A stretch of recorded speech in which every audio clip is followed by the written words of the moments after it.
통치하시는 하나님의 나라가 임할 것을 믿습니다. 주님, 오늘 이렇게 기도의 집 우리 월십팀들을 통해서 스태프들을 통해서 오늘 우리가 이렇게 뜨거운 기도회를 올려드릴 수 있게 하신 하나님을 찬양합니다. 여기까지 이끄신 에벤에셀의 하나님 너무나 감사를 드립니다. 주님, 오늘도 감사함으로 드린 모든 예물들을 주님께서 기쁘게 받으시고 영광 받아 주시고 오늘 지금까지 계속해서 성령의 불이 임하고 있사오니 계속해서 이 또 말씀 가운데 성령의 불이 임하게 하여 주셔서 이번 주간 우리 모두 성령의 사람으로 거듭나고 변화받게 하여 주시옵소서. 예수님의 이름으로 기도합니다. 아멘. 예, 우리 사도행전 5장 32절 말씀 보시겠습니다. 사도행전 5장 32절.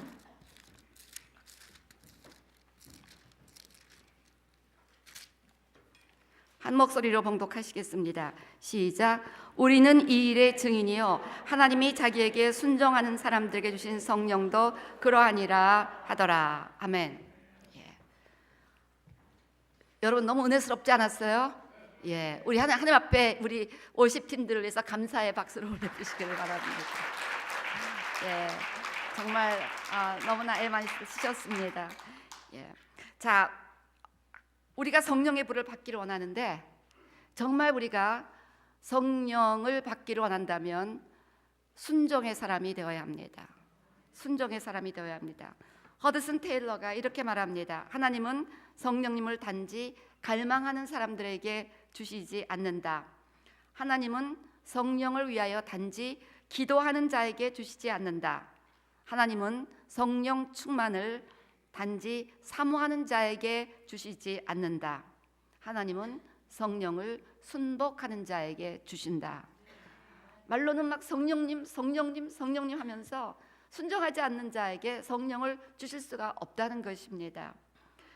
그런데 우리가 참 성령님을 갈망하고 막 이렇게 성령 충만 받기 위해서 이렇게 힘을 다해서 기도하고 찬양하면서 정말 하나님께서 너무나 원하시는 그 순종에 대해서는 큰 결단이 없는 것이 우리의 딜레마, 저와 여러분의 딜레마입니다. 엘리야의 삶에서 우리는 너무나 놀라운 순종의 삶을 보게 됩니다.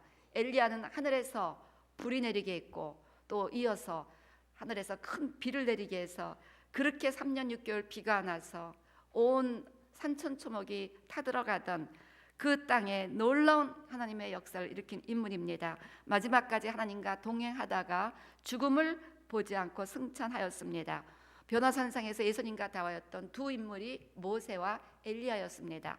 모세가 말씀의 사람이었다면 엘리야는 성령의 사람을 상징합니다. 그래서 예수님은 말씀의 사람이고 또 성령의 사람으로 이 땅에 오셔서 말씀과 성령의 하나 되시는 그 하나님을 우리에게 보여주셨습니다. 자, 그래서 이러한 엘리야가 이렇게 놀라운 성령의 사람인데 이 엘리야가 이렇게 하나님의 큰 역사를 행하는 성령의 사람으로 준비되는 과정에서 우리는 엘리야의 놀라운 순종을 보게 됩니다. 우리는 엘리야의 삶에서 여러 가지 순종의 모습을 대할 수가 있지만 오늘 이 밤에 두 가지 엘리야의 순종에 대해서 나누기를 원합니다. 열왕기상 17장 엘리야의 사역에 대한 처음 시작을 하나님께서는 우리에게 이렇게 소개하고 있습니다. 열왕기상 17장 3절 4절 17장 3절 4절 너는 여기서 떠나 동쪽으로 가서 요단 앞 그릿 시냇가에 숨고 그 시냇물을 마시라. 내가 까마귀들에게 명령하여 거기서 너를 먹이게 하리라. 그래서 그가 곧 여호와의 말씀과 같이 하여 곧 가서 요단 앞 그릿 시냇가에 머물매 까마귀들이 아침에도 떡과 고기를 저녁에도 떡과 고기를 가져왔고 그가 시냇물을 마셨으나, 다시 말하면 숨어 있으라는 하나님의 명령이었습니다. 그늘 생활을 하라. 그늘진 생활을 하라. 아예 사람 앞에 가려진 세월을 좀 보내라 라는 명령을 하셨습니다. 더군다나 유대인들이 불결하게 생각하는 부정한 새였던 까마귀가 공개하는 양식을 먹으면서 거기서 숨어 있으라 라는 그런 참 어려운 명령을 내렸습니다. 한마디로 자아를 바닥까지 내려놓으라는 거야. 아주 끝까지 나를 낮추고 순종하라는 그런 명령입니다. 그래서 우리가 진정 성령의 사람이 되기로 한다면 자기의 자아를 아주 그냥 짓밟힐 정도로 자기를 부인하는, 그냥 그 부정한 동물, 그 까마귀가 갖다 준 것 같고 저 시골 시냇가에서 그늘진 생활, 그런 순종도 할 수 있어야 된다는 것입니다. 한때 우리 교회 리더들의 필독서였던 리즈 하월즈의 생애에는 이런 간증이 있습니다. 리즈 하월즈가 어느 날 성령님과의 만남을 사모하게 됩니다. 그랬을 때 성령께서는 이렇게 말씀하셨습니다. 나에게는 나의 성전이 되어질 몸이 필요하다. 그러나 그 몸은 절대적으로 나에게만 속하여 것이어야 된다. 서로 뜻이 다른 두 사람이 한 몸 안에 산다는 것은 불가능하기 때문이다. 이제 내 몸을 나에게 주겠느냐? 나는 일단 들어가면 하나님으로서 들어가게 된다. 즉 내가 나가야 한다는 뜻이다. 나는 나와 너를 섞지 않을 것이다. 리즈 목사님은 이렇게 말씀하십니다. 성령께서는 당신의 삶과 내 삶이 같이 공존하지 않는 것임을 명백히 하셨습니다. 성령께서 나의 부분이 아니라 전부를 원하신다는 것을 분명히 말씀하셨습니다. 무조건적인 굴복을 원한다는 사실을 말씀하셨습니다. 성령께서 다루신 것은 죄가 아니라 자아였습니다. 나라는 자아였습니다. 성령이 원하는 것은 자아로 가득 찬 내 본성의 뿌리를 뽑아내는 것입니다. 그것은 피상적인 굴복이 아닙니다. 그분은 나의 자아의 삶에 일일이 그분의 손가락을 갖다 대었습니다. 그리고 한 걸음씩 내 자아의 본성을 당신 자신의 성품으로 바꾸어 가셨습니다. 이렇게 성령께서 이 자아를 철저히 굴복시키시는 과정은 한마디로 호된 시련과 연단의 기간이었습니다.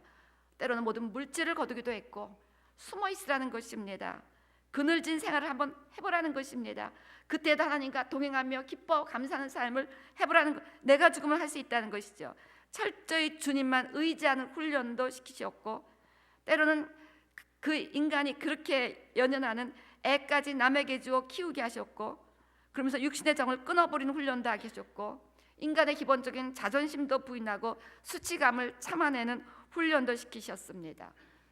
철저히 성령께 굴복하는 그런 순종을 이루었을 때 비로소 성령의 불같은 능력이 그 목사님에게 임해서 남아프리카에서 큰 부흥을 주도하셨고, 수많은 기적을 감당하시고 엄청난 물질을 그에게 공급하시며 신학교를 건립하고 전 세계를 품는 중보기도 사역, 그 가운데 이스라엘 독립의 획기적인 중보의 사역을 감당하죠.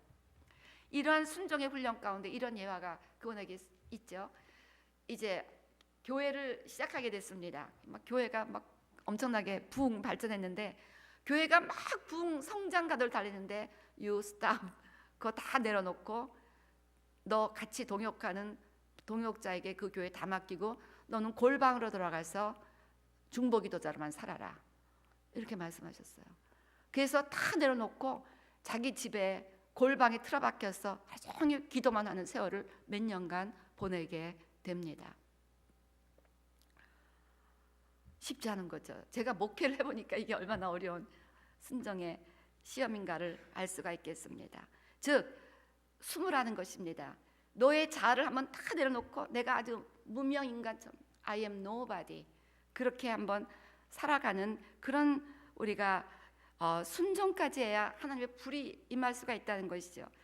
우리 이 엘리야가 하늘의 불을 임하기 전에 무너진 제단을 수축하는 과정이 나옵니다. 그래서 무너진 제단을 수축하고 그 다음에 그 위에다가 제물을 각을 떠서 올려놓습니다. 그래서 우리 열왕기상 18장 32절 33절 보면 이제 돌로 제단을 쌓고 그 뒤에 도랑을 만들어서 단을 수축했습니다. 그러고 나서 나무를 버리고 송아지에 각을 떠서 나무에 놓고 이르되 통넷에 물을 채워다가 번제물과 나무에 부으라. 다시 말하면 제단 위에 온전한 제물이 믿음으로 올라가면 그 위에 불이 임했습니다. 그래서 이제 우리가 이렇게 예배드리면서 지금 제단을 수축하고 있는 것입니다. 기도의 단을 수축하고 있는 건데 그 위에 제물이 드려져야 돼요. 예수님께서 우리를 위하여 단번에 영원한 제물이 되어 주셨습니다. 그런데 우리가 예수님과 연합하여서 우리도 산 제물로 드리라고 로마서 12장 1절 이렇게 말씀합니다. 그러므로 형제들아 내가 하나님의 모든 자비하심으로 너희를 권하노니 너희 몸을 하나님이 기뻐하시는 거룩한 산 제물로 드리라. 이는 너희가 드릴 영적 예배니라. 그래서 living sacrifice, 우리를 제물로 드리라는 거예요. 우리도 각을 두고, 다시 말하면 우리가 살았으나 죽은 제물로, 내가 그리스도와 함께 십자가에 못 박혔으니 그런즉 이제는 내가 산 것이 아니라 내 안에 그리스도가 산, 나를 십자가에 못 박는 자, 부인, 내 제물이 올라갈 때 불이 만다는 것입니다. 사도 바울의 성령의 능력의 비밀은 I die every day. 사도 바울은 어마어마한 성령의 불같은 능력 가운데 성령의 사역을 감당했는데, 사도 바울의 비밀은 나는 날마다 죽노라. 내가 어저께 죽었으니까 오늘은 안 죽겠다. 안 됩니다. 어저께 죽어도 오늘 또 죽어야 되고, 내가 오늘 또 죽어도 내일 또 죽어야 한다는 것입니다. 우리 에스겔이 큰 성령의 역사를 경험하잖아요. 그래서 막 에스겔 주변에 막 환경이 다 변해버렸어요. 에스겔이 처음 주님을 따라 이제 주님 앞에 순종하는 삶을 시작했을 때는 그냥 다 황무지였어요. 근데 그냥 주님이 손만 붙잡고 날마다 순종하며 따라가는, 날마다 주님이 순종한 대로 이거 순종하라, 이거 저거 순종하라. 그래서 그냥 주님의 순종을 따라 깊이 성령의 강에 들어갔더니 처음에는 발이 순종하다, 무릎이 순종하다, 허리까지 순종하고, 그 다음에 가슴이 물에 참 내 생각과 감정까지도 만 이게 난 너무너무 싫은 거예요. 근데 이것까지도 다 주님 앞에 굴복해 갖고 성령의 강에 잠기니까 주님이 좋은 거면 나도 좋은 거고, 주님이 하지 말라고 나도 하지 말라, 이렇게만 변해버렸더니 주변이 다 변해버렸어요. 주변에 막 생명수 강이 흐르고, 거기서 나무가 막 세워지고 열매가 생기고 바다에는 고기가 가득하고 다 살아나게 되는 이런 역사가 일어났다는 것입니다. 이렇게 놀라운 성령의 역사를 경험하게 될 때 에스겔이 한 것은 자기의 감정까지 죽이는 거기까지 순종했다는 것입니다. 이해할 수 없는 모든 일에 주님, 정말 내 자아를 다 부인하고 내 감정을 죽이는 이 순종을 주께서 원하신다는 것입니다. 요셉이 그렇게 국무총리, 애굽의 국무총리 쓰임 받을까지 그는 감옥에 숨어 있는 세월, 너무 억울한 거예요. 내가 왜 감옥에 갇혀 있어야 돼? 거짓 고소를 당해서 그 순종을 하나님께서 통과시키셨습니다. 그늘에 숨어 있으라.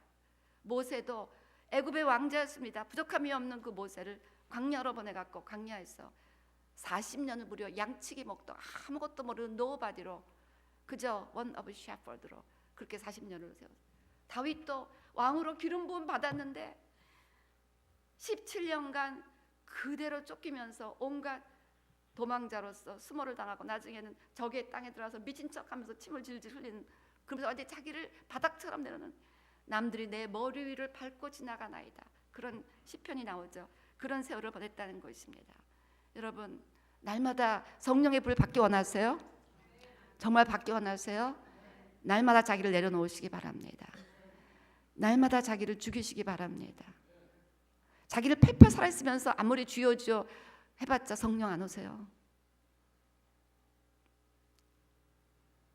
성령님은 순종하는 자에게 오십니다. 그 다음에 두 번째 엘리야의 순종은 이제 아합에게 보이라, 숨어 있으라 오더니 이제는 나타내 보이라는 말씀에도 순종해야 됩니다. 열왕기상 18장 1절 2절 보니까, 많은 날이 지나고 제3년에 여호와의 말씀이 엘리야에게 임하여 이르시되 너는 가서 아합에게 보이라, 내가 비를 지면에 내리리라. 엘리야가 아합에게 보이려고 가니 그때 사마리아의 기근이 심하였더라. 저 시골 시내가에 숨어 있으라 하더니 이제는 또 왕 앞에 보이라는 거예요. 이 왕이 자기를 죽이려고, 지금 엘리야가 아합 왕이 엘리야 죽이려고 온 사마리아를 샅샅이 뒤졌잖아요. 그래서 열왕기상 18장 10절에 오바댜가 이렇게 얘기했습니다.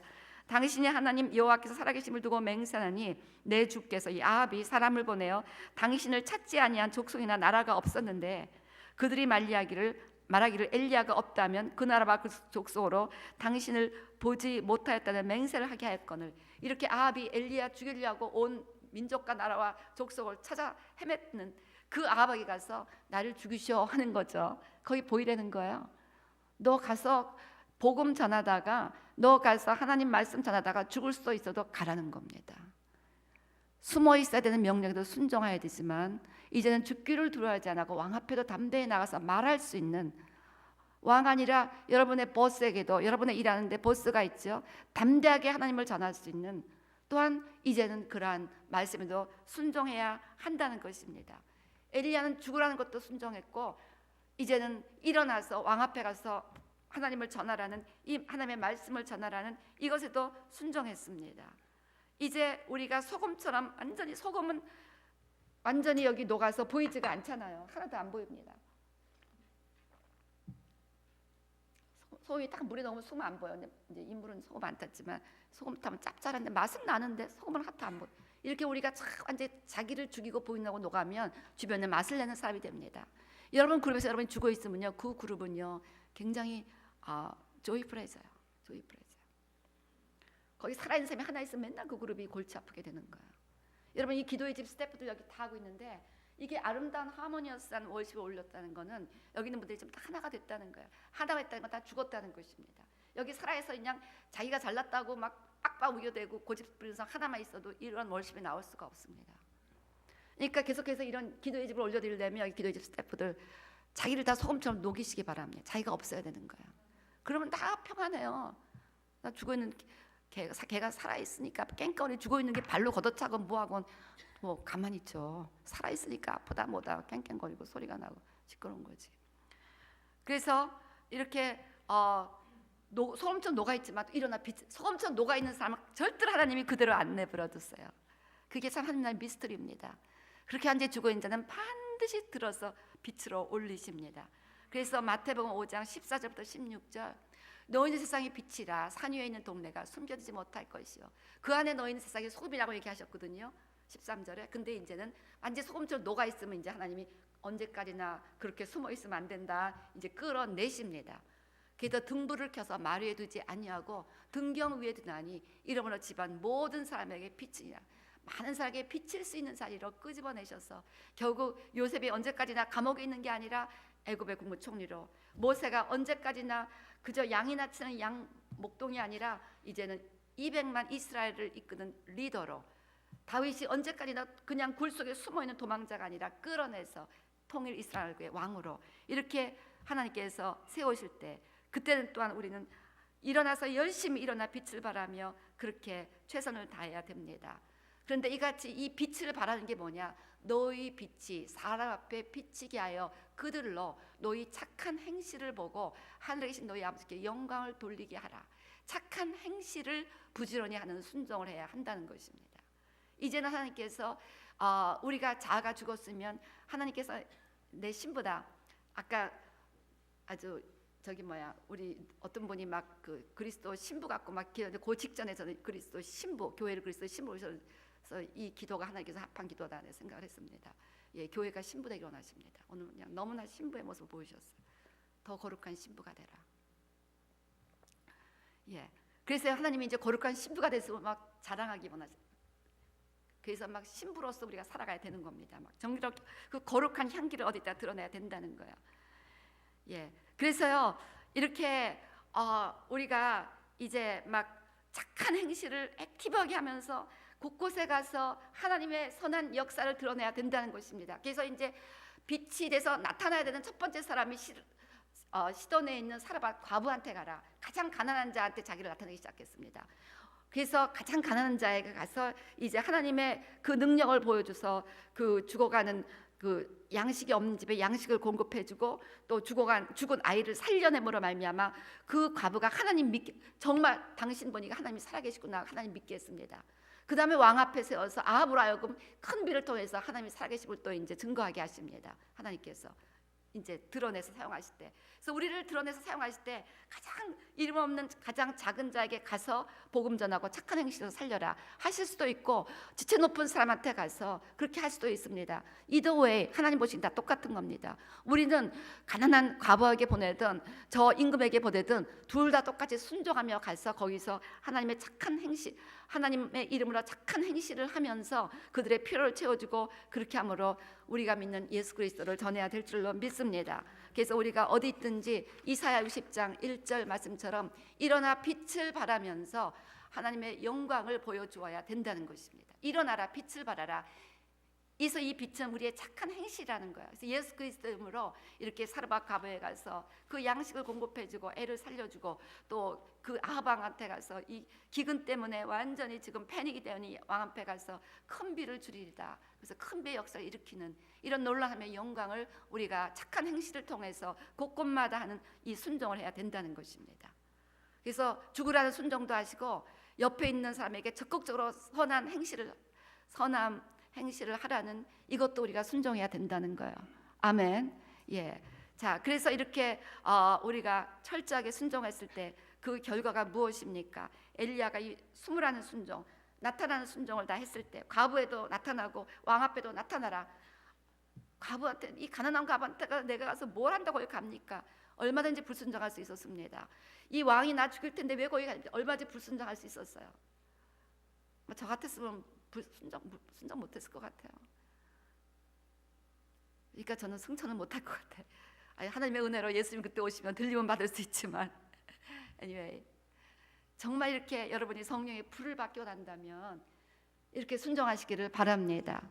이렇게 결과가 이렇게 순종했을 때 하늘에서 불이 임했고 우상이 다 척결되었습니다. 바알 선지자가 다 죽어버렸습니다. 우상 숭배가 척결되었고 한마디로 사마리아 땅에 큰 부흥이 임했습니다. 영적인 부흥이 말뿐 아니라 하늘에 큰 비가 내려서 말라 비틀은 산천토막에 물이 마모로 산업이 복을 받아 그 땅이 복을 받게 했습니다.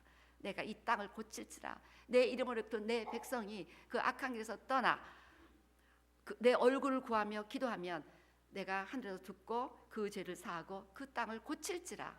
그래서 우리가 이렇게 하나님 앞에 성령의 불을 받아서 하늘에서 불이 임하면 이 땅에 고쳐주신 하나님의 은혜가 임하게 된다는 것입니다. 여러분, 순종의 씨를 뿌리면 순종의 결과를 거둡니다. 불순종의 씨를 뿌리면 불순종의 결과를 거둡니다. 창세기 2장 16절 말씀처럼 순종이 에덴 동산에 거하는 유일한 조건이었어요. 각 명하여 이 무리로 먹되 딴 거 먹지 말라. 하나님의 명령, 그 사람에게 명하여 이 하나님의 명령에 순종하는 것이 에덴 동산에 사는, 낙원에 사는 하나님의 나라를 누리는 유일한 조건이었다는 것입니다. 성경은 처음부터 마지막까지 우리의 복이 절대적으로 우리의 순종과 관계된다는 것을 분명하게 밝히고 있습니다. 순종은 우리를 하나님 앞에서 귀하게 만듭니다. 하나님의 총의 대상이 되게 합니다. 순종은 성경 전편에 흐르는 하나님 자녀들의 축복된 삶을 위한 가장 필수적인 조건이었다는 사실을 기억하시기 바랍니다. 내가 이렇게 내 말에 순종하면 들어가도 복을 받고 나가도 복을 받고 떡반죽거리 산업이 복을 받고, 하나님 우리에게 순종을 요구하십니다. 죽어라 하는 순종, 가서 선행을 베풀라 이 순종, 과부 가장 가난한 자에게 가장 미천한 자, 가장 무시할 수 있는 자에게도 가라. 가장 가기 어려운 자에게도 가라. 그래서 복음을 전하라. 너의 선행을 보이라. 하나님을 전하라. 집에서 정말 부모님에게도 전해야 되고 가장 어린애에게도 전해야 되고, 하나님을 기쁘시게 하기 원하는 사람에게 순종은 가장 우선적인 삶의 원칙입니다. Listen and obey. 순종은 언제나 저와 여러분의 삶을 가장 축복하는 최상의 선택임을 명심하시기를 바랍니다. 무엇보다도 순종하는 자에게 성령을 주신다고 오늘 사도행전 5장 32절 말씀합니다. 진정 성령의 불을 받기를 원하신다면 무엇보다도 가장 작은 일, 가장 큰 일, 모든 것에 죽으라는 것에 순종, 선행을 통해 하나님을 나타내라는 순종, 날마다 열심히 하시기를 바랍니다. 날마다 죽으시고 날마다 선행을 하시기를 바랍니다. 죽어야 선행을 합니다. 엘리야가 죽은 게 확실합니다. 그렇기 때문에 이렇게 사람들을 섬기는 순종을 할 수가 있었다는 것이죠. 그러면 여러분이 이렇게 그런 순종하는 자가 이렇게 이런 기도에 나와서 간절히 하나님을 사모하고 기도하면 반드시 성령의 불을 주실 줄로 믿습니다. 예, 우리 한번 우리 기도하시겠습니다. 우리 한번 다 같이 일어나서요. 다 같이 일어나서 굉장히 피곤하시죠? 일어나서 기도하시기 조금만 기도하고 각자 기도하는 시간 갖겠습니다. 하나님 아버지, 이제 정말 죽겠습니다. 저도 이게 문제예요. 이게 참 안 죽더라고요. 정말 저도 안 죽어요. 그러니까 뭐 여러분도 참 힘드실 것 같아요. 근데 정말 우리가 죽어야 되는 겁니다. 예, 우리 죽게 해주세요. 죽게 해주세요. 정말 우리 순종해야 됩니다. 우리 한번 다 같이 주여, 내가 좀 더 죽게 해주세요. 내가 너무 살아 있습니다.